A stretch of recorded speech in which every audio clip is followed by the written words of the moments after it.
Dapatkan koleksi buku karya Ustadz Dr. Ariful Bahri Hafizahullahu Ta'ala. Dan miliki segera buku ulama mazhab dan manhaj. Allah kana 'alaikum raqiba. Ya ayyuhalladzina amanu taqullaha wa qulu qawlan sadida yuslih lakum a'malakum wa yaghfir lakum dhunubakum wa man yuti'illaha wa rasulahu faqad faza fawzan 'azima. أما بعد فإن أصدق الحديث كتاب الله وخير الهدي هدي محمد صلى الله عليه وسلم وشر الأمور محدثاتها فإن كل محدثة بدعة وكل بدعة ضلالة. إخوة الإسلام saudara kaum muslimin, para tetamu Allah rahimani wa rahimakumullah. Alhamdulillah, Allah Subhanahu wa taala kembali memberikan kesempatan untuk kita bersua dan berjumpa di dalam masjid Rasulullah sallallahu alaihi wasallam, tentunya dalam rangka membacakan ayat-ayat Allah Subhanahu wa taala ataupun hadis-hadis Rasulullah sallallahu alaihi wasallam, sehingga dengan ayat-ayat yang kita baca atau hadis-hadis yang kita bahas, tujuannya adalah untuk meningkatkan keimanan kepada Allah Subhanahu wa taala dan menambah kecintaan kita kepada Rasulullah sallallahu alaihi wasallam. Kemudian salawat beriringkan salam semoga senantiasa tercurahkan buat junjungan alam Nabi kita yang mulia, uswah dan qudwah kita bersama Muhammad bin Abdullah sallallahu alaihi wasallam. Di antara salah satu kewajiban yang selalu harus kita melakukannya adalah bagaimana senantiasa mengucapkan salam dan salawat kepada Nabi sallallahu alaihi wasallam. Bahkan Nabi sallallahu alaihi wasallam pernah mengatakan sebuah kalimat, raghima anfun. Raghima anfun itu adalah bahasa yang mana Nabi sallallahu alaihi wasallam seolah-olah mengatakan rugi, celaka. Siapa mereka yang rugi? Mereka yang apabila mendengarkan nama Nabi sallallahu alaihi wasallam, maka mereka tidak mau mengucapkan salam dan salawat kepada Rasulullah sallallahu alaihi wasallam. Bahkan juga dalam sebuah riwayat disebutkan di ikhwatul Islam, Rasulullah sallallahu alaihi wasallam menyebutkan, man nasiya salata alayya, barang siapa yang lupa mengucapkan salawat kepadaku. Karena seorang mukmin tentunya mereka tidak akan pernah melupakan nabinya dalam keadaan apapun. Kalau seandainya kita tidak pernah melupakan orang tua yang pernah berjasa kepada kita, maka ketahuilah Nabi sallallahu alaihi wasallam melebihi dari segala-galanya. Kalau seandainya kita tidak pernah melupakan anak dan keluarga kita walaupun kita berada jauh dari mereka, karena kecintaan kita kepadanya, maka Nabi sallallahu alaihi wasallam lebih kita cintai daripada segala-galanya.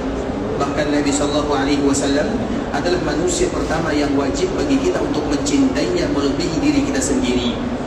Artinya orang yang kita cintai tidak mungkin kita melupakannya. Maka Nabi sallallahu alaihi wasallam menyebutkan, man nasiya salata alayya, barang siapa yang melupakan Nabi sallallahu alaihi wasallam, terutama di dalam salam dan salawat yang mereka panjatkan kepada Nabi, mereka tidak lagi mau melakukannya atau mereka lalai dan lupa darinya, maka apa konsekuensinya? Khati'a tariqal jannah, maka bisa jadi mereka salah melangkah menuju surga Allah Azza wa Jalla.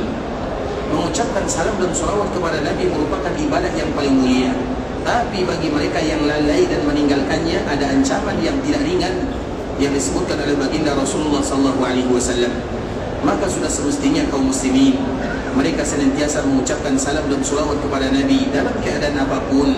Bahkan mereka tidak boleh melewatkan hari-harinya, bahkan satu hari pun, kecuali ada ucapan salam dan salawat kepada Nabi sallallahu alaihi wasallam agar kita tidak salah melangkah menuju surga Allah Subhanahu wa taala.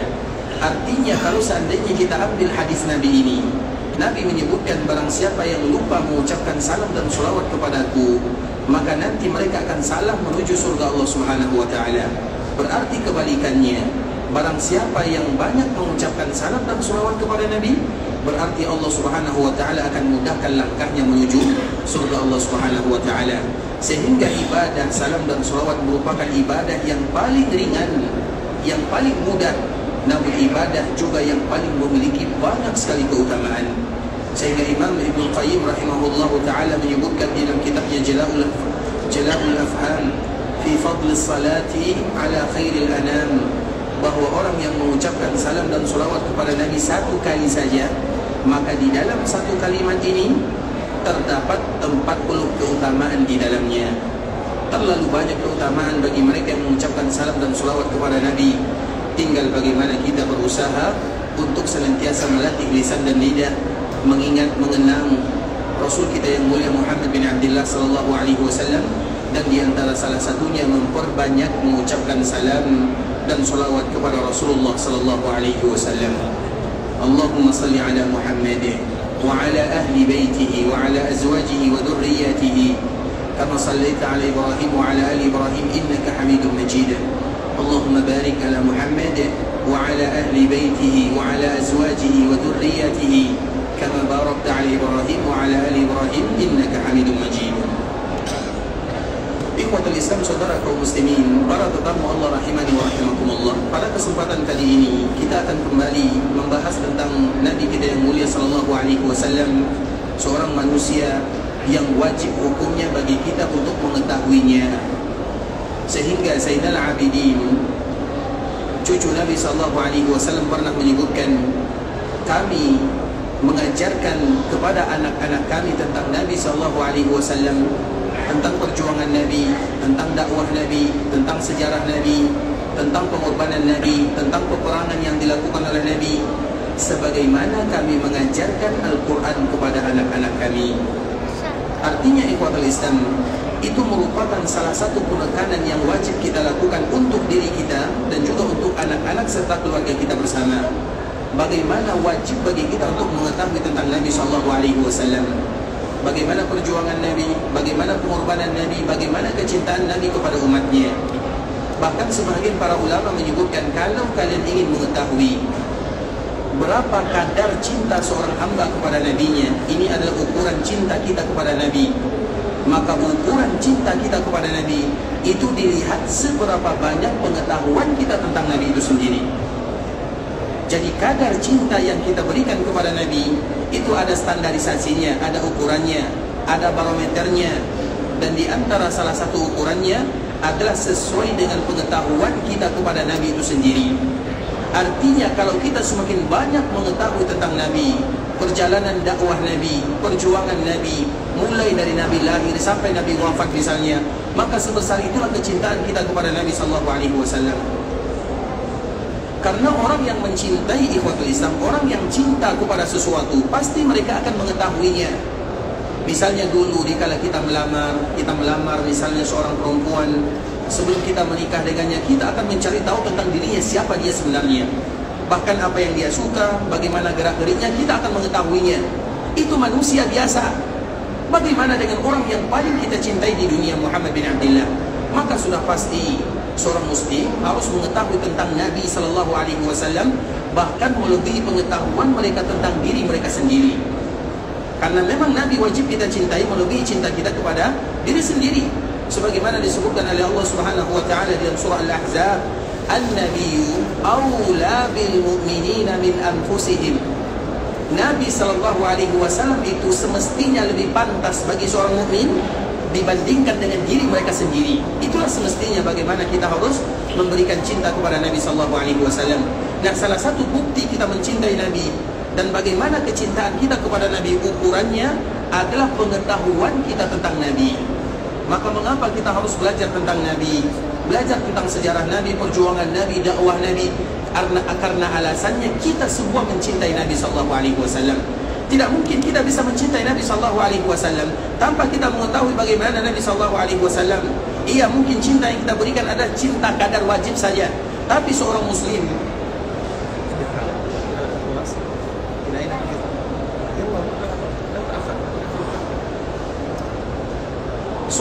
ikhwatul Islam akan memberikan kecintaan semuanya kepada Rasulullah sallallahu alaihi wasallam. Salah satunya adalah dengan mempelajari Nabi itu sendiri. Karena semakin kita mengetahui bagaimana pengorbanan Nabi, bagaimana dakwah Nabi, bagaimana cintanya Nabi sallallahu alaihi wasallam kepada kita, semakin membuat kita cinta kepada Rasulullah sallallahu alaihi wasallam. Kecintaan kita kepada Nabi ikhwatul Islam itu berujung kepada surga. Cinta kita kepada Nabi itu ujung-ujungnya adalah surga. Karena Nabi pernah menyebutkan al-mar'u ma'a man ahab. Sesungguhnya seseorang akan dikumpulkan bersama orang yang dia cintai. Nah, kita semuanya bersaksi bahwa kita mencintai Nabi SAW.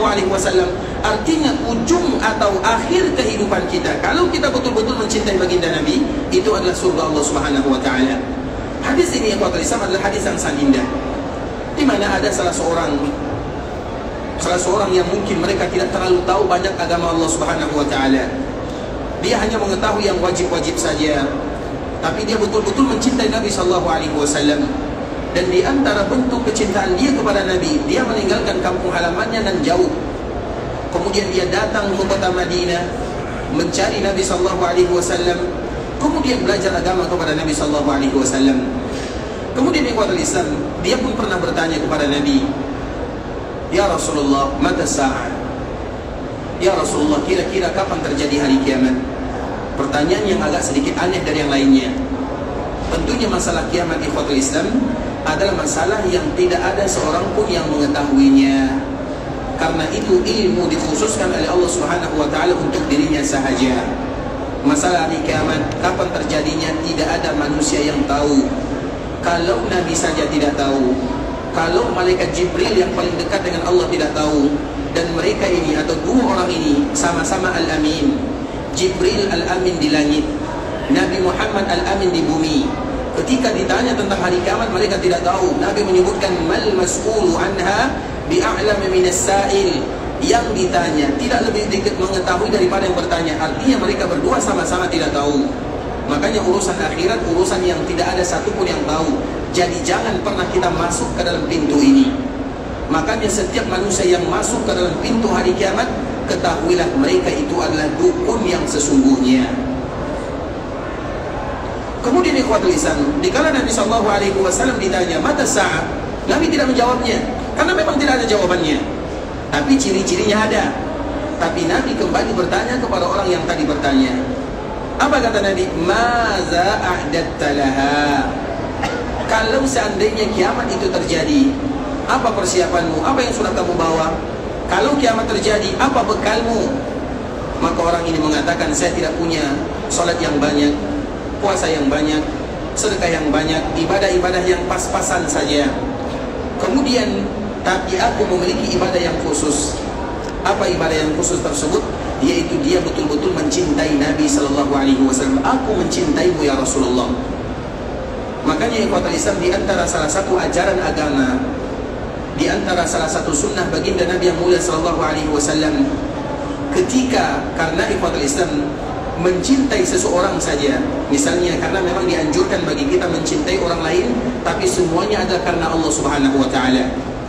Dan memang Imam Syafi'i rahimahullah taala pernah memberikan nasihat bagi kita yang ingin mendapatkan naungan di bawah arasy Allah Subhanahu wa taala, maka saling mencintailah karena Allah Subhanahu wa taala. Misalnya kita punya teman, kita cinta kepadanya bukan karena kebaikan yang dia lakukan kepada kita, tapi karena kita mencintainya karena Allah Subhanahu wa taala. Orang yang mencintai karena Allah, maka mereka nanti akan digabungkan dan dikumpulkan oleh Allah di bawah naungannya di akhirat sana. Dan itu merupakan di antara salah satu orang-orang yang mendapatkan naungan di sisi Allah Subhanahu wa taala di padang mahsyar.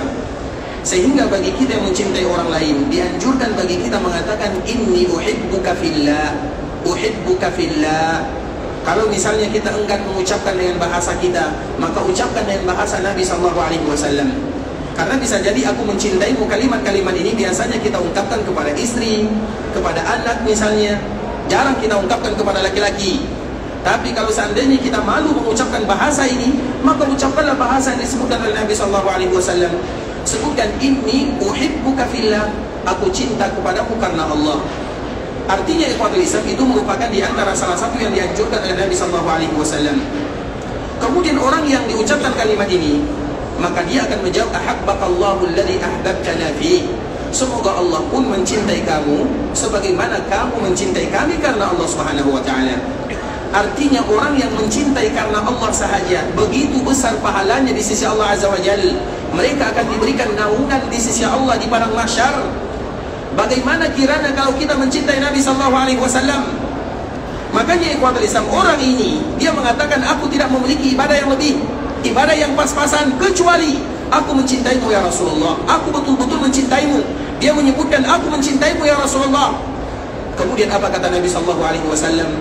Setelah mendengarkan kalimat keluar dari lisan orang ini, maka Nabi menyebutkan an al-mar'u ma'a man ahab, anta ma'a man ahbabta.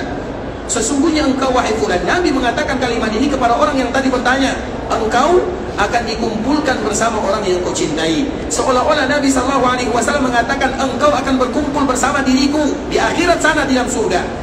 Maka Anas bin Malik yang mendengarkan hadis ini menyebutkan, tidaklah pernah salah satu kegembiraan yang paling luar biasa semenjak kami berada di dalam agama Islam kecuali hadis Nabi ini.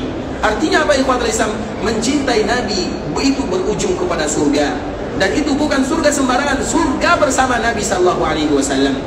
Sehingga kalau ada di antara kita yang bertanya, apakah ada mungkin bagi kita masuk dalam surga bersama Nabi? Mungkin sekali. Karena Nabi SAW menyebutkan yang demikian. Dan itu tentunya didukung oleh firman Allah Subhanahu wa Ta'ala. Dan kita semua menginginkan yang demikian. Maka salah satu jawabannya adalah betul-betul mencintai Nabi. Hanya saja mencintai Nabi itu bagaimana? Dan di antara salah satu jawabannya, kita harus mengetahui seluk-beluk sejarah perjuangan orang yang kita cintai. Dan salah satunya adalah baginda Rasulullah SAW. Kenapa demikian ikhwatul Islam? Karena Nabi itu adalah orang yang paling sayang dan cinta kepada kita bersama. Nabi SAW mencintai kita melebihi cinta kita kepada diri kita sendiri. Begitulah kecintaan Nabi SAW kepada umatnya. Dan salah satunya ikhwatul Islam adalah hadis yang sangat indah yang dibawakan oleh salah seorang sahabat Nabi yang paling dekat dengan Nabi SAW, namanya Abdullah. Siapa sahabat dekat Nabi SAW yang namanya Abdullah? Abu Bakar As-Siddiq. Abu Bakar As-Siddiq itu namanya Abdullah, tapi lebih kita mengenal dengan istilah Abu Bakar As-Siddiq radhiyallahu ta'ala anhu, tapi nama sebenarnya adalah Abdullah. Silakan, Masya Allah. Bisa diberikan, Masya Allah. Habibakumullah. Nah, Abdullah ini ikhwatul Islam, atau yang lebih kita kenal dengan Abu Bakar As-Siddiq, itu adalah rekan Nabi SAW, teman Nabi SAW yang paling mencintai Nabi SAW. Kemudian Abdullah ini, atau yang kita kenal dengan Abu Bakar As-Siddiq, itu tahu Nabi SAW keadaannya, bagaimana keadaan Nabi SAW. Dan salah satunya adalah pertanyaan Abdullah atau pertanyaan Abu Bakar As-Siddiq ketika Nabi SAW berada di kota Madinah. Apa kata Abdullah atau apa kata Abu Bakar As-Siddiq kepada Nabi SAW? Ya Rasulullah, qad syitta. Ya Rasulullah, engkau sudah mulai beruban. Dan kita tahu ikhwatul Islam, Nabi SAW adalah orang yang paling sempurna fisiknya.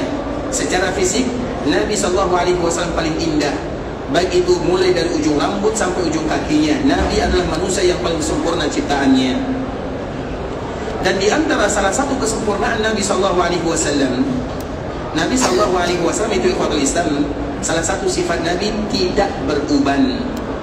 Di antara salah satu sifat Nabi tidak beruban. Makanya ikhwatul Islam, ini selalu kita sebutkan ya, sedikit tentang cerita Nabi SAW, terutama di kala Nabi sampai ke kota Madinah. Orang-orang Madinah ikhwatul Islam, ketika kedatangan Nabi datang di waktu zuhur. Dan tempat yang pertama kali didatangi oleh Nabi SAW adalah sebuah kabilah yang namanya Amr bin Auf. Dan kabilah Amr bin Auf ini adalah kabilah yang tinggal di Masjid Quba.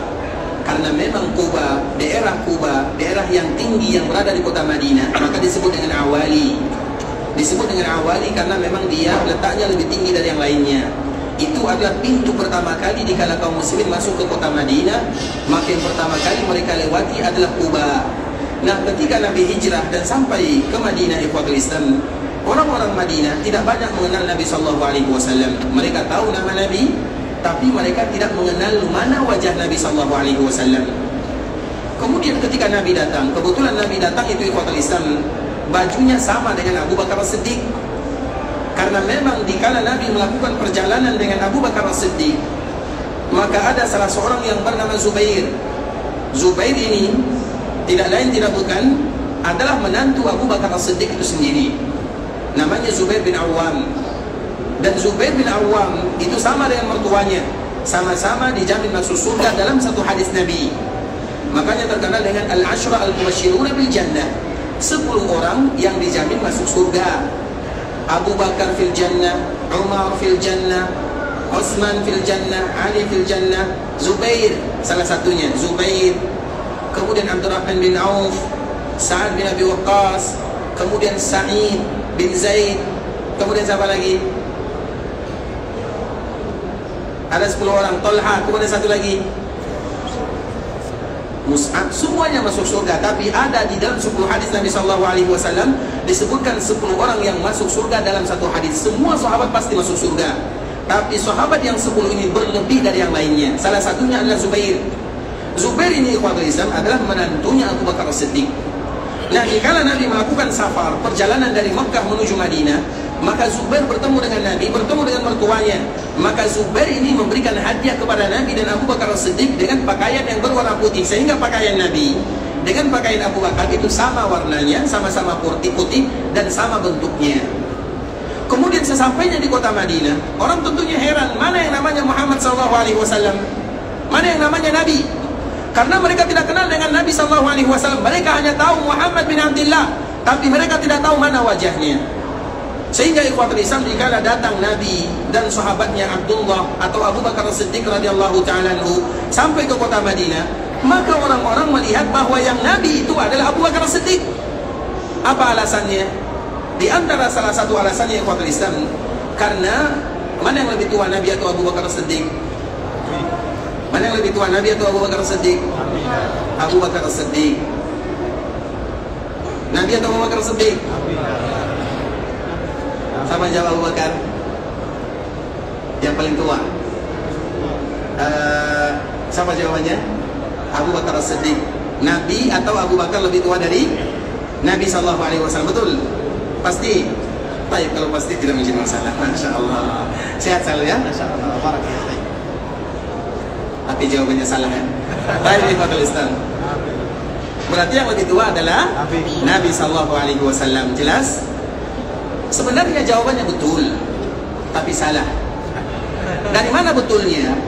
Karena orang-orang Madinah ketika melihat Nabi dan Abu Bakar As-Siddiq, mereka menganggap yang Nabi itu adalah Abu Bakar As-Siddiq, karena mereka menganggap yang lebih tua itu adalah Abu Bakar As-Siddiq. Dan di antara salah satu bentuk tuanya Abu Bakar As-Siddiq, karena Abu Bakar itu sudah punya uban, sedangkan Nabi belum punya. Bisa dipahami? Jadi menjawab Abu Bakar betul, tapi fisiknya, umurnya tidak. Berarti jawabannya betul tapi salah. Karena dikala Nabi hijrah dari Mekah menuju Madinah, berapa umur Nabi? Berapa? 55 atau 56? Berapa? 63 tahun dikurang 10, 53. Masya Allah. Nanti ambil hadiahnya ya. Taib, umur Nabi berarti jauh saja langsung 53 tahun ya. Taib, karena Nabi meninggal umur 63 tahun, Abu Bakar juga meninggal di umur 63 tahun. Berarti Nabi lebih tua dari Abu Bakar 2 tahun, karena Abu Bakar memimpin setelah Nabi 2 tahun lamanya. Tapi ikhwatul Islam, karena kita ingin memaparkan ikhwatul Islam. Kemudian ketika Nabi hijrah ke kota Madinah, Nabi berumur 53 tahun. Berarti Abu Bakar umurnya 51 tahun. Umur 51 tentunya sudah tua ya, artinya sudah beruban. Beruban atau belum? 51 tahun. 40 tahun saja sudah beruban ya, apalagi 51 tahun. Tapi tidak demikian dengan Nabi. Makanya Nabi tidak ada ubannya. Nabi SAW di kota Islam itu punya rambut yang panjang, ikal, gagah, bersih, sempurna. Begitu juga dengan jenggot Nabi SAW. Jenggot Nabi tebal, lebat, dan hitam. Juga ikal. Itu adalah di antara fisik Rasulullah SAW. Itu sifat Nabi SAW. Makanya kalau ada di antara kita yang bermimpi bertemu dengan Nabi tapi ubanan, ketahuilah itu bukan Nabi. Ya kan? Itu bukan Nabi SAW. Atau misalnya kalau Nabi SAW kita lihat dalam mimpi, kemudian Nabi pakai peci songkok nasional misalnya, itu juga jelas bukan Nabi SAW. Artinya ikhwatul Islam, itulah gunanya kita mengetahui tentang sifat Nabi, agar nanti kalau kita bermimpi, maka kita tahu di dalam mimpi itu betul-betul Nabi SAW. Dan semoga Allah berikan kesempatan kepada kita melihat Nabi di dunia di dalam mimpi, sebelum kita berjumpa dengan Nabi di dalam surga untuk selama-lamanya. Karena memang kesempatan kita melihat Nabi ikhwatul Islam itu hanya dalam mimpi saja. Kalau secara jelas tidak mungkin lagi kita bisa melihat Nabi. Makanya tidak ada orang yang bisa melihat Nabi dalam keadaan terjaga atau melihat Nabi secara langsung. Mengapa demikian ikhwatul Islam? Karena apabila ada orang yang mengatakan saya melihat Nabi atau Nabi datang kepada saya berkunjung kepada Nabi dalam keadaan terjaga, maka ketahuilah dia itu adalah sahabat Nabi. Betul atau tidak? Bukankah yang melihat Nabi ya secara langsung itu adalah sahabat? Berarti sahabat sudah selesai zamannya atau belum? Kalau Nabi masih berkunjung kemana-mana, berarti sahabat itu masih ada. Sebagaimana disebutkan oleh Imam Ibnu Hajar Al-Asqalani rahimahullah, bukan kami yang menyebutkan. Sehingga Imam Ibnu Hajar menyebutkan wahada muskil. Ini sesuatu yang muskilah. Karena kalau ada yang mengatakan kami bertemu dengan Nabi dalam keadaan terjaga, ini Nabi, saya melihatnya, berarti orang tersebut seolah-olah mengatakan saya ini sahabat Nabi. Karena yang melihat Nabi itu hanya sahabat saja dalam keadaan terjaga. Makanya satu-satunya cara kita melihat Nabi itu hanya satu, yaitu lewat mimpi, dan itu dibenarkan di dalam agama. Kemudian ikhwatul Islam, ketika Nabi SAW datang ke kota Madinah bersama sahabatnya Abu Bakar As-Siddiq, maka orang Madinah menganggap yang Nabi itu adalah Abu Bakar As-Siddiq, karena Abu Bakar itu penampilannya lebih tua, sudah ada ubanannya, sedangkan Nabi tidak, masih hitam semuanya, jenggot Nabi hitam, rambut Nabi hitam. Kemudian ikhwatul Islam, dikala sampai di kota Madinah, dikala Abu Bakar merasa ada sesuatu yang aneh dan janggal, tidak mungkin Abu Bakar mengatakan saya bukan Nabi. Tapi Abu Bakar mengambil sorbannya atau mengambil pakaian, kemudian melindungi Nabi, memayungi Nabi. Maka di saat itulah orang-orang baru tahu yang Nabi itu adalah ini, bukan saya.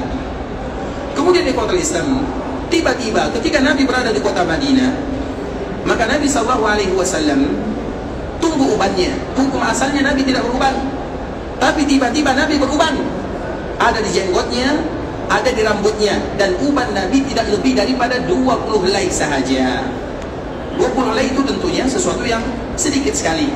Dan uban itu ikhwatul Islam, yang pertama kali heran melihat uban itu adalah Nabi Ibrahim alaihissalam. Ketika dia bertanya kepada Allah Subhanahu wa taala tentang uban, maka Allah menyebutkan uban itu ikhwatul Islam adalah cahaya bagi seorang mukmin di akhirat sana. Makanya kalau ada uban jangan diwarnai dengan warna yang hitam, dikembalikan kepada hukum asalnya. Makanya kita tidak boleh merubah uban menjadi kembali warna hitam, ataupun rambut, jenggot tidak boleh, tapi boleh kita mewarnai dengan warna yang lain. Karena uban ini ikhwatul Islam adalah cahaya nanti di akhirat. Kenapa demikian? Karena seorang yang sudah beruban, uban itu adalah salah satu yang bisa mengingatkan kaum muslimin.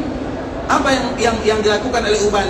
Ketika kita ingin berdosa, bermaksiat, maka kita melihat jenggot kita, saya sudah beruban, tak pantas lagi saya melakukan dosa. Iya atau tidak? Makanya uban itu ikhwatul Islam jangan dihilangkan. Seseorang yang sudah beruban seolah-olah mengingatkan dirinya bahwa dia akan kembali kepada Allah Azza wa Jalla.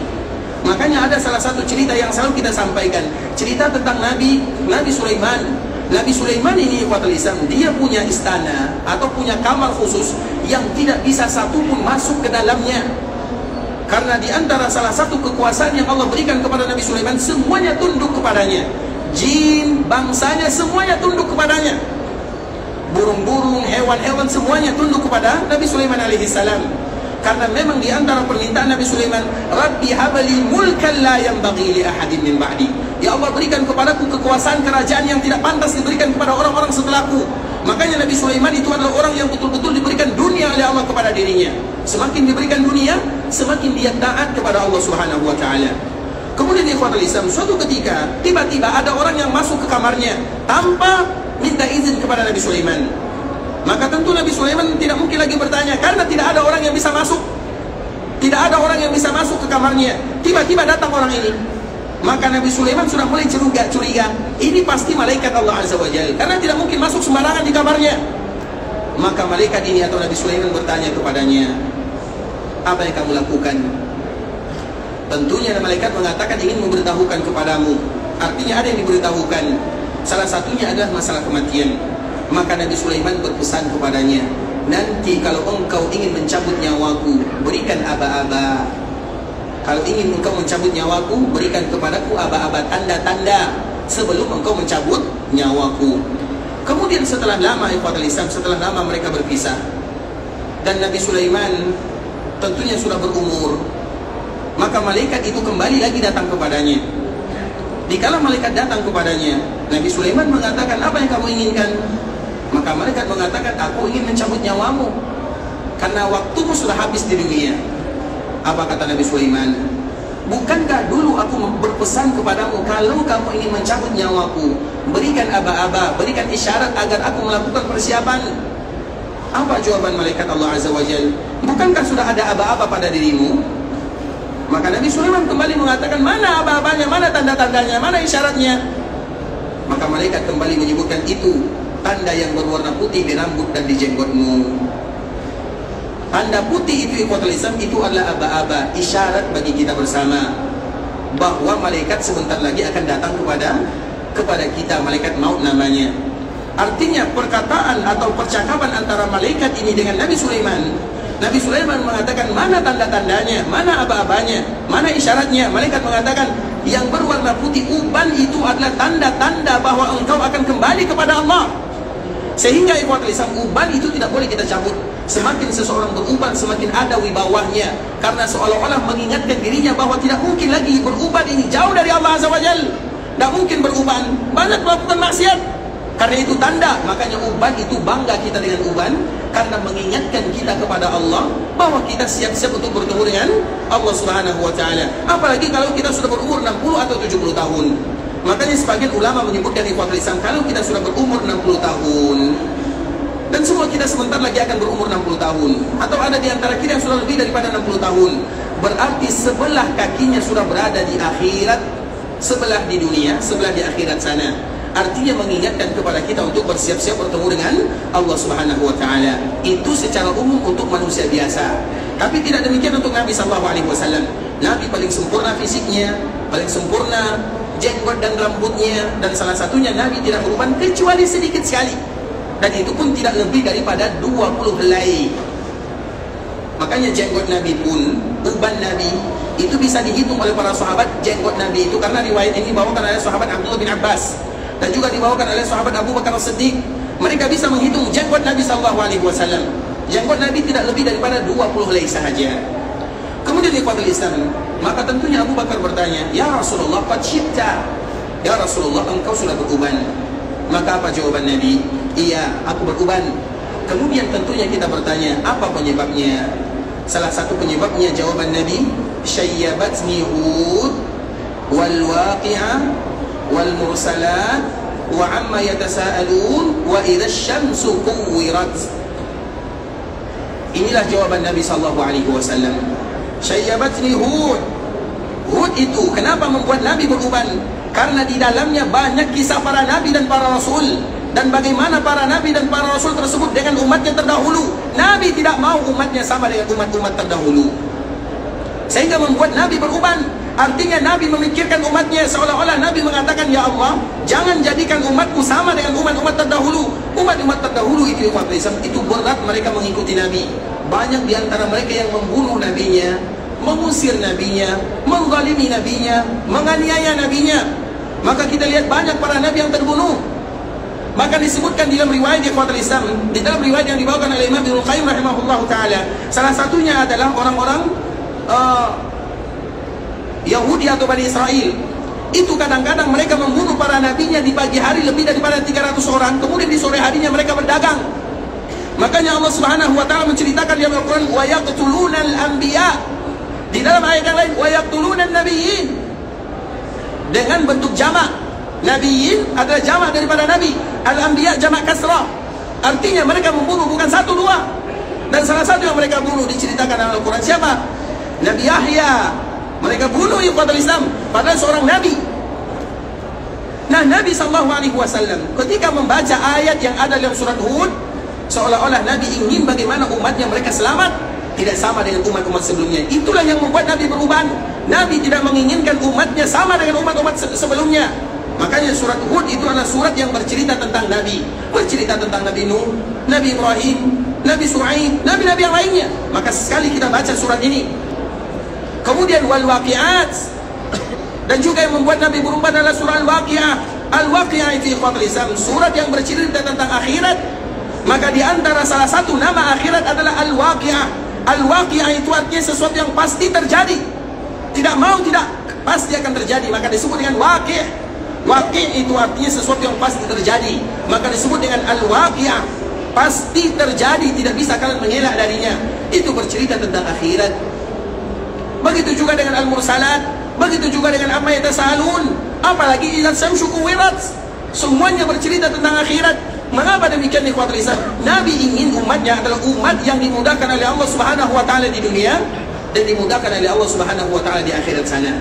Makanya kemarin kita berbicara tentang Nabi sallallahu alaihi wasallam agar kita tahu siapa Nabi sallallahu alaihi wasallam, bagaimana cintanya Nabi kepada umatnya, agar kita betul-betul mencintai Nabi sebenarnya. Cinta kepada Nabi tidak hanya dengan ucapan dan ungkapan saya cinta Nabi kemudian selesai, tidak. Mana buktinya? Mencintai orang lain saja butuh bukti, apalagi mencintai Nabi sallallahu alaihi wasallam. Mengapa kita harus mencintai Nabi? Lihat ini ikhwatul Islam. Ketika Nabi beruban, yang membuat Nabi beruban itulah gara-gara memikirkan kita sebagai umatnya. Karena dikala Nabi memikirkan umatnya, Nabi ingin umatnya adalah umat yang taat, umat yang beriman kepada dirinya. Kemudian sehingga nanti di akhirat ketika terjadi huru-hara yang sangat luar biasa dahsyatnya, umat Nabi adalah umat yang diselamatkan dan diberikan kemudahan oleh Allah Azza wa Jalla. Dan itu terbukti ikhwatul Islam, karena memang di antara salah satu janji Allah kepada nabinya, wala saufa yu'tika rabbuka fatarda. Wahai Muhammad, Allah akan memberikan kepadamu, wala saufa yu'tika rabbuk, Allah akan memberikan kepadamu fatarda, maka engkau akan ridha dengan pemberian Allah Subhanahu wa taala. Apa yang diinginkan oleh Nabi sallallahu alaihi wasallam? Apa pemberian Allah Subhanahu wa taala kepada nabinya? Yang diberikan oleh Allah kepada nabinya, bahwa Nabi akan bangga melihat umatnya di dunia dan di akhirat. Itulah yang membuat Nabi bangga ikhwatul Islam. Nabi tidak bangga dengan harta, Nabi juga tidak bangga dengan tahtanya. Nabi tidak bangga kecuali karena melihat umatnya. Di dunia Nabi bangga melihat umatnya yang banyak sekali. Di akhirat Nabi juga bangga melihat umatnya diberikan kemudahan oleh Allah Subhanahu wa taala. Itulah cita-cita Nabi sallallahu alaihi wasallam. Makanya wala saufa yu'tika rabbuka fatarda. Itu dalam surat apa? Surat apa? Tadi yang dibaca oleh Imam. Surat Duha. Surat Ad-Duha ini ikhwatul Islam, kalau kita membaca Al-Quran, misalnya kita baca Al-Fatihah, kalau kita ingin membaca Al-Quran, ingin mengkhatamkan Al-Quran, terutama bagi kita yang ingin mengambil sanad Al-Quran atau ijazah yang kita kenal dengan ijazah, baca Al-Fatihah, kemudian kita pindah kepada Al-Baqarah, kita langsung Bismillahirrahmanirrahim, Alif Lam Mim, Zalikal Kitabul La Raiba Fihi. Kemudian pindah lagi ke Ali Imran, langsung Bismillahirrahmanirrahim, Alif Lam Mim, Allahu la ilaha illa huwal hayyul qayyum. Kemudian pindah ke An-Nisa, pindah ke Al-Maidah, Al-An'am, Al-A'raf, Al-Anfal, At-Taubah, Yunus, Hud, Yusuf. Kemudian sampai kepada ayat-ayat berikutnya, sampai kepada juzul 30, sampai kepada Asy-Syamsi, Al-Balad. Kemudian setelah Al-Balad kita baca Bismillahirrahmanirrahim, Wasyamsi. Kemudian setelah Syamsi, Wal-Laili. Kemudian setelah Wal-Laili, dari Al-Laili pindah kepada surat Ad-Duha. Ketika Al-Laili pindah kepada surat Ad-Duha, maka di antara salah satu adabnya tidak boleh kita selesai dari baca surah Al-Laili kemudian kita mengatakan Bismillahirrahmanirrahim Wad-Duha. Tidak. Tapi diawali setelah kita selesai membaca surah Al-Laili, kemudian kita pindah kepada surah Ad-Duha, maka baca dulu takbir Allahu Akbar, kemudian baru kita membaca Bismillah dan Wad-Duha. Itulah batasannya. Dari satu surat kepada surat yang lainnya dipindahkan langsung tidak menjadi masalah. Tapi dari Al-Laili sampai Ad-Duha itu baca dulu takbir Allahu Akbar, kemudian baru kita baca Bismillah, kemudian Wad-Duha. Mengapa demikian? Karena surat Ad-Duha itu adalah nikmat yang paling besar Allah berikan kepada baginda Nabi yang mulia sallallahu alaihi wasallam. Makanya akhir surat Ad-Duha apa akhirnya? Apa ayat terakhir? Apa ayat terakhir? Wa amma bi ni'mati rabbika fahaddits. Adapun dengan nikmat yang Allah berikan kepadamu wahai Muhammad, maka ceritakanlah. Apa nikmat yang terbesar Allah berikan kepada Nabi? Kita ini sebagai umat Nabi sallallahu alaihi wasallam. Makanya Nabi selalu berbicara tentang umatnya di dunia, di akhirat. Dan itu adalah nikmat terbesar dari Allah kepada Nabi-Nya, ketika Allah memberikan hadiah yang membuat Nabi bangga untuk selama-lamanya. Dan tidak ada yang membuat Nabi bangga kecuali Nabi ingin melihat hasil daripada dakwahnya, yaitu di dunia umatnya mengikuti dirinya, dan orang yang paling banyak beriman kepada Rasulnya, dan di akhirat mereka adalah orang yang paling banyak mengisi surga Allah Subhanahu wa ta'ala. Dan itulah yang dimaknakan di dalam firman Allah, wala sawfa yu'tika rabbuka fatarda. Kemudian di akhir ayat, wa amma bi ni'mati rabbika fahaddits. Makanya ayat ini kalau kita baca ikhwatul Islam, dibaca dulu Allahu Akbar, karena kalimat Allahu Akbar itu berarti kita bangga dan bersyukur. Karena ikhwatul Islam, kalau kita bahagia, misalnya ada di antara kita mendapatkan penghargaan, maka dianjurkan bagi kita takbir Allahu Akbar. Bukan kalau bahasa kita ini, mohon maaf ya, bukan tasfik. Tasfik itu seperti ini. Karena Allah Subhanahu wa taala menyebutkan dalam surah Al-Anfal, "Wa ma kana salatu 'indal baiti illa muka'aw wa tasdiyah." Tidaklah tawaf mereka di Ka'bah Al-Musyarrafah kecuali tangisan, kemudian bertepuk tangan. Di dalam surah Al-Anfal disebutkan oleh Allah bagaimana kisah-kisah orang-orang jahiliyah dulu di kala mereka tawaf. Makanya Allah menyebutkan, "Wa ma kana salatuhum 'indal baiti illa muka'aw wa tasdiyah." Tidaklah yang mereka lakukan di kala mereka tawaf kecuali tasfiyah, ya, tasdiyah yang tadi artinya seperti ini. Makanya kita lihat di ikhwatul Islam, misalnya kita contohkan ketika kita sholat berjamaah, kemudian tiba-tiba imam salah gerakan misalnya, maka kita untuk mengingatkan imam, apa yang kita lakukan? Baca subhanallah. Kalau perempuan, kalau misalnya tidak ada laki-laki jemaahnya, yang jemaahnya ada perempuan, kemudian imamnya salah, bagaimana mereka lakukan?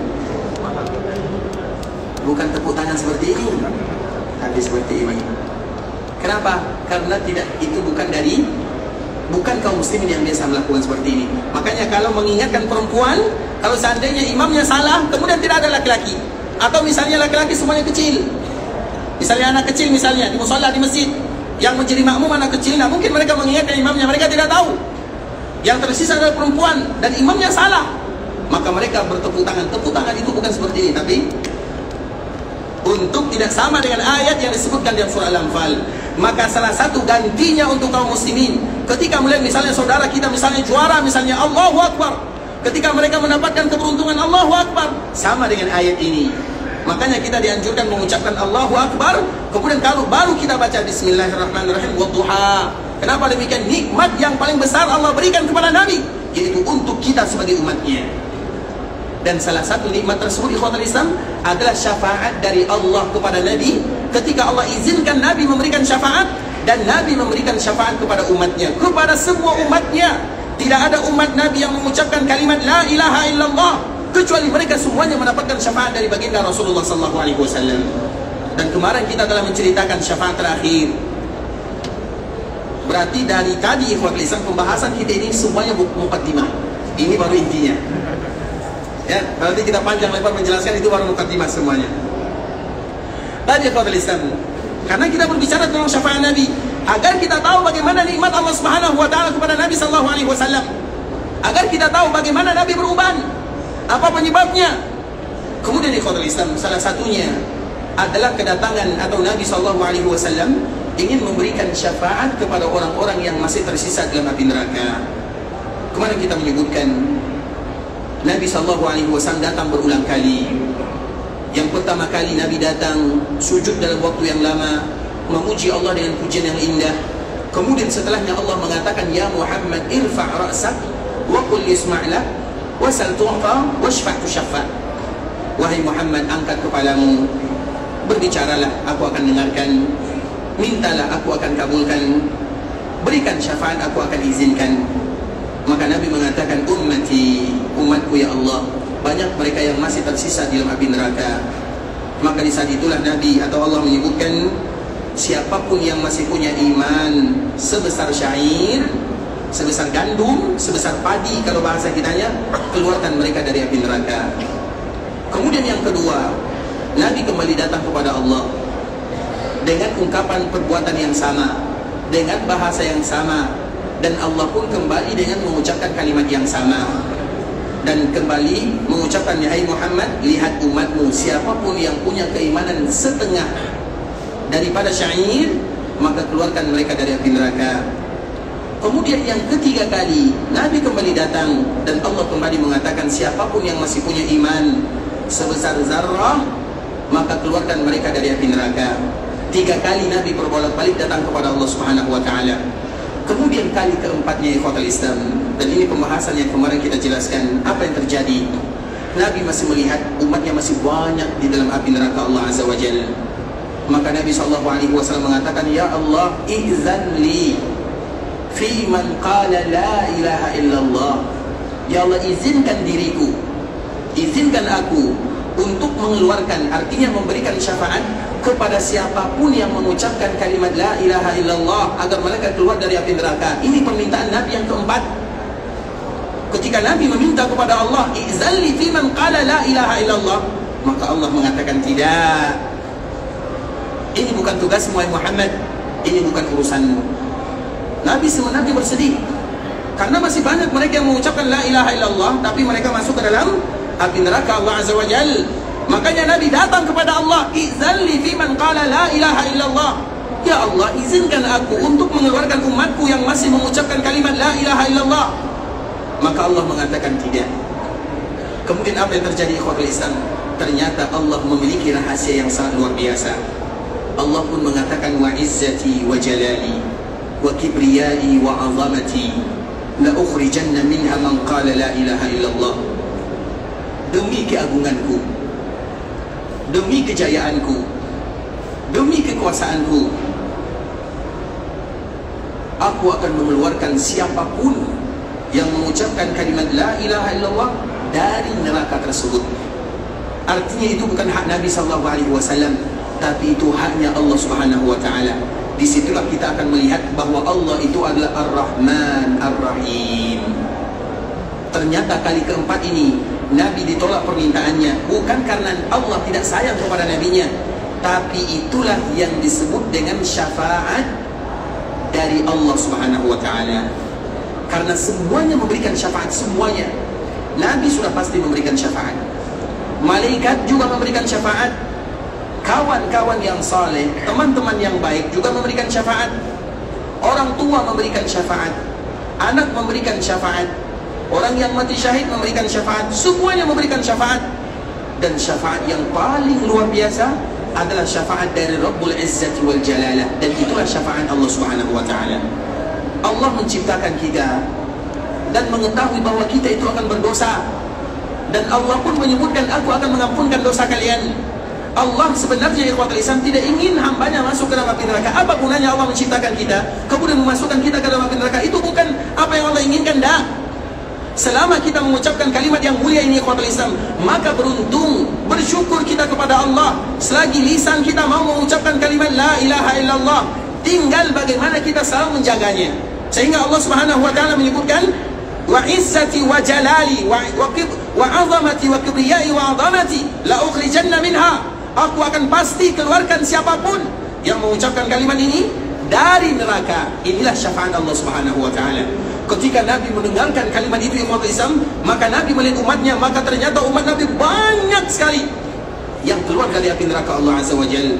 Kemudian tidak akan ada yang tersisa kecuali mereka yang tidak punya iman di dalam dadanya. Itulah yang tersisa di dalam neraka Allah Azza wa Jalla. Makanya iman itu ikhwatul Islam adalah sesuatu yang harus kita minta kepada Allah agar kita hidup dalam iman, wafat dalam iman. Itulah harta kita yang sesungguhnya, tidak ada yang lain. Dan bahkan harus kita korbankan segala-galanya. Dan di antara salah satunya adalah bagaimana kita selalu berdoa kepada Allah Subhanahu wa Ta'ala, tawaffani muslima, Allahumma ahyini muslima wa tawaffani muslima wa alhiqni bis salihin. Allahumma ahyini muslimin wa tawaffani muslimin wa alhiqna bis salihin. Hafal doanya? Hafal doanya? Hafal atau tidak? Allahumma ahyini muslimin, ya Allah hidupkan aku dalam keadaan Islam. Allahumma ahyini muslimin wa tawaffani muslimin wa alhiqni bis salihin. Sudah hafal? Sudah atau belum? Allahumma ahyini muslimin wa tawaffani muslimin wa alhiqni bis salihin. Agar iman itu selalu ada di dalam dada kita. Karena kalau iman sudah hilang ikhwatul Islam, neraka selama-lamanya. Kemarin kita menceritakan tentang neraka Allah Azza wa Jalla. Salah satunya disebutkan oleh Allah, wa nadaw ya malikul yaqdi alaina rabbuk. Wahai Malik, Kata orang-orang yang ada dalam neraka Allah Azza wa Jalla, wahai Malik, sampaikan kepada Rabbmu. Wanadaw ya Malikul yaqdi alaina rabbuk. Bilang kepada Tuhanmu, kata penduduk neraka kepada Allah Azza, kepada malaikat Malik, karena nama Malik namanya, ya Malik, sampaikan kepada Allah, sampaikan kepada Tuhanmu, liyaqdi alaina, hendaklah dia mewafatkan kami, matikan kami di sini. Apa jawaban Malik? Qala innakum makithun. Tidak, kalian tidak akan pernah mati untuk selama-lamanya, tapi kalian akan kekal tinggal selama-lamanya di sana kalau iman tidak ada. Makanya sesekali ikhwatul Islam, kalau kita mendengarkan ayat ini, kita pun akan selalu bersyukur kepada Allah. Kita akan mempertahankan segala-galanya demi iman. Iman itu ikhwatul Islam, wafat dalam keadaan iman, hidup dalam keadaan beriman, hidup dalam keadaan berislam, wafat dalam keadaan muslim, itu merupakan nikmat yang paling berharga. Kalau sesusah apapun kita di dunia, itu tidak lebih daripada 60 tahun atau 70 tahun saja. Tapi kalau kita sengsara di akhirat, itu selama-lamanya.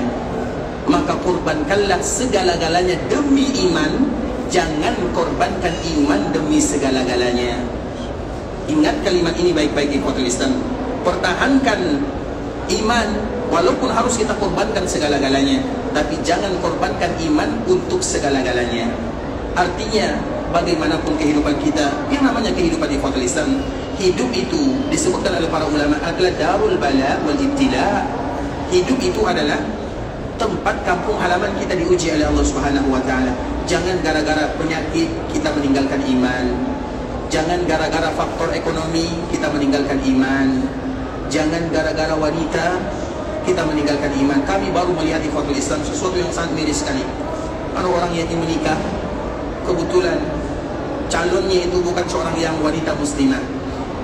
Kemudian calonnya ini mengatakan, kalau kamu betul-betul cinta kepadaku, karena ini fitnah yang paling besar terutama zaman sekarang ini. Maka perempuan ini biasanya kan kalau mereka dicintai oleh laki-laki, mereka minta bukti. Nah, salah satunya perempuan ini mengatakan, kalau kamu mencintaiku, buktikan dengan meninggalkan agamamu. Laki-laki ini karena mungkin sudah tertutup matanya dengan wanita, kemudian dia pun meninggalkan agamanya. Itu dipestakan ikhwatul Islam. Artinya dibuat acara bahwa dia sudah meninggalkan agamanya untuk mencintai wanita. Dan itu banyak juga terjadi ikhwatul Islam. Betapa banyak yang mencintai atau betapa banyak yang meninggalkan agama gara-gara ekonomi, gara-gara masalah. Lihat, kita hidup untuk Allah dan kita akan kembali kepada Allah Subhanahu wa taala. Karena kita ingin, sejahat apapun kita, sebanyak apapun dosa kita, ingat hadis ini. Wa izzati wa jalali wa kibriyai wa 'azamati la ukhrijanna minha man qala la ilaha illallah. Aku pasti akan keluarkan siapapun yang mengucapkan kalimat la ilaha illallah. Maka di antara salah satu doa kaum muslimin, ya Allah, jangan wafatkan aku kecuali akhir ucapanku adalah kalimat la ilaha illallah. Minta kepada Allah Subhanahu wa taala, Allahumma ahsin aqibatana fi umuri kulliha. Ya Allah, berikan kepada kami kesudahan yang baik, dan tidak ada kesudahan yang baik kecuali sebelum kita bertemu dengan Allah dengan mengucapkan kalimat la ilaha illallah. Minta selalu kepada Allah Azza wa Jalla, dan semoga Allah wafatkan kita dalam keadaan mengucapkan kalimat la ilaha illallah. Kita kembalikan lagi kepada syafaat Allah Subhanahu wa taala ikhwatul Islam. Ini merupakan di antara bentuk kasih sayang Allah kepada nabinya, dan di antara bentuk Allah membuktikan hadis atau ayat yang tadi kita bacakan, wala saufa yu'tika rabbuka fatarda. Inilah yang membuat Nabi ridha. Ketika Allah memberikan syafaat dan meluangkan syafaat untuk umat Nabi, siapapun yang mengucapkan kalimat la ilaha illallah. Kalimat ini ikhwatul Islam adalah zikir yang paling mulia. Makanya selalu kita sebutkan Nabi Musa. Kita tahu Nabi Musa adalah kalimullah. Nabi Musa itu disebut dengan kalimullah. Kalimullah itu artinya seorang nabi yang langsung berbicara dengan Allah. Yang langsung berbicara dengan Allah itu banyak sekali, tapi yang paling sering adalah Nabi Musa. Nabi Musa itu ikhwatul Islam sering sekali, makanya banyak hadis-hadis yang menunjukkan bagaimana Allah berbicara dengan Nabi Musa, banyak sekali. Maka di antara salah satu namanya adalah kalimullah. Nabi Musa ini pernah meminta permintaan kepada Allah. Apa kata Nabi Musa? Ya Allah, ajarkan kepadaku zikir yang tidak pernah ada duanya. Ajarkan kepadaku zikir yang tidak pernah engkau ajarkan kepada hambamu yang lain, tidak pernah. Kemudian Allah mengatakan, ucapkanlah la ilaha illallah.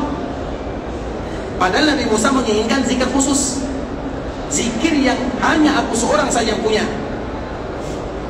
Makanya ikhwat Islam, tidak ada yang namanya istilah zikir khusus. Zikir itu semuanya harus punya kita, punya kaum muslimin. Tidak ada zikir fulan, zikir alan, tidak ada ceritanya. Kalau ada zikir khusus, maka Allah sudah ajarkan kepada Nabi Musa.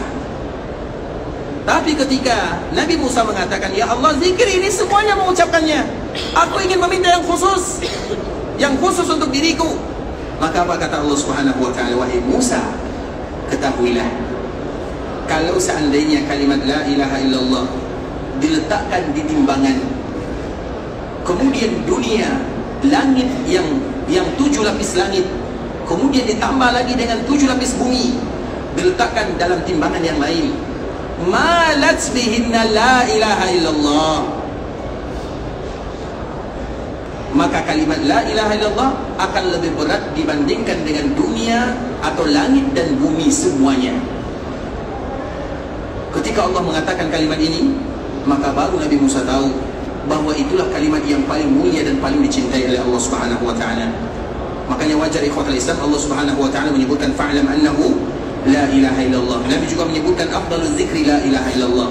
Sehingga di antara salah satu kalimat yang dianjurkan bagi kita mengucapkannya berkali-kali dalam keadaan apapun, misalnya sambil jalan dari Masjid Nabawi ke tempat tinggal kita, la ilaha illallah Muhammadur Rasulullah sallallahu alaihi wasallam. Kita gabungkan semuanya, karena kita tidak boleh mempertentangkan mana yang lebih bagus antara solawat dengan zikir. Solawat itu adalah bagian zikir. Mana yang paling bagus, la ilaha illallah atau Muhammadur Rasulullah? Tidak ada istilahnya mana yang paling bagus. Seorang muslim tidak boleh mempertentangkan antara satu ibadah dengan ibadah yang lainnya, harus mereka gabungkan. Bisa dipahami? Artinya ucapkan la ilaha illallah, ucapkan Muhammadur Rasulullah, ucapkan juga zikir-zikir yang lainnya. Ikhwatul Islam, saudara kaum muslimin, insyaallah pembahasan tentang ini, tentang firman Allah Subhanahu wa ta'ala, la ukhrijanna minha man qala la ilaha illallah, akan kita sambung besok lagi ikhwatul Islam, agar kita tahu bagaimana kemuliaan dan hadiah dari Allah untuk Nabi dan untuk umat Nabi sallallahu alaihi wasallam. Dan itulah yang menyebabkan bagaimana sayangnya Nabi kepada kita sebagai umatnya. Nabi adalah orang yang paling sibuk di dunia dan paling sibuk di akhirat memikirkan umatnya. Maka salah satunya itulah yang menyebabkan Nabi beruban, bukan gara-gara memikirkan dunia, tapi gara-gara memikirkan kita bersama. Maka kita pun harus mengenang dan mengingat Nabi di dalam selawat dan salam yang selalu kita ucapkan kepada baginda Rasulullah sallallahu alaihi wasallam. Ikhwatul Islam, saudara kaum muslimin, para tetamu Allah rahimani wa rahimakumullah, sampai di sini pembahasan yang bisa kami jelaskan. Yang benar dari Allah Subhanahu wa taala, yang salah sudah pasti dari diri kami pribadi, karena kurangnya ilmu kami, karena kebodohan kami, karena kejahilan kami, karena ketidaktahuan kami. Kami mohon dimaafkan kalau ada kata-kata yang salah, kalimat-kalimat yang kurang tepat, bahasa-bahasa yang kurang bagus, penyampaian yang kurang berkenan, maka kami mohon dimaafkan. Dan kita senantiasa berharap kepada Allah Subhanahu wa ta'ala agar Allah Subhanahu wa ta'ala menjadikan perkumpulan kita ini adalah perkumpulan yang diridhai oleh Allah Azza wa Jalla. Kita tidak tahu, mungkin kita hanya bertemu 1 hari atau 2 kali atau 3 kali sahaja, tapi tujuan dan cita-cita kita bersama adalah bagaimana Allah mengumpulkan kita bersama di dalam surga. Walaupun kita tidak sering berjumpa di dunia, tapi tujuan kita adalah bagaimana agar mudah dimudahkan langkah kita menuju surga Allah Subhanahu wa ta'ala, berkumpul dengan baginda Rasulullah sallallahu alaihi wasallam. Sebagaimana Allah kumpulkan kita di dunia bersama baginda Nabi, menjadi tetangga Nabi di kota Madinah, maka semoga kita bersama juga menjadi tetangga Nabi di dalam surganya. Semoga Allah ampunkan dosa kita, Allah ampunkan dosa orang tua kita, keluarga kita, saudara-saudari kita, dan seluruh kaum muslimin. Kalau ada di antara kita yang pergi ke Mekah untuk beribadah, semoga Allah menerima semua amal ibadahnya. Allah kabulkan doa dan permintaannya. Allah jadikan ibadah umrahnya umrah yang mabrurah, wa sa'yan mashkura, wa dhanban maghfura. Kalau ada di antara kita yang ingin pulang ke kampung halamannya, semoga dimudahkan perjalanannya, dilancarkan urusannya, dikembalikan bersama keluarganya dalam keadaan sehat walafiat. Dan semoga selalu diberikan kesempatan untuk datang ke tanah haram dalam rangka mendapatkan ampunan Allah Subhanahu wa ta'ala. Semoga Allah berikan keikhlasan kepada kita dalam setiap ibadah yang kita lakukan, diberikan kepada kita istiqamah di dalam agama Allah Subhanahu wa ta'ala, dan diwafatkan kita dalam keadaan mengucapkan kalimat la ilaha illallah. Kita tutup dengan doa kafaratul majlis. Subhanakallahumma bihamdika asyhadu an la ilaha illa anta astaghfiruka wa atubu ilaik. Wa sallallahu wa sallim ala nabiyyina wa habibina wa khalilina wa sayyidina Muhammadin wa ala alihi wa sahbihi wa sallam tasliman katsira. Assalamualaikum warahmatullahi wabarakatuh.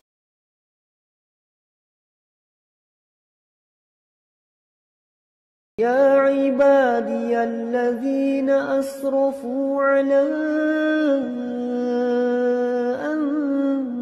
أنفسهم لا تقنطوا من رحمة الله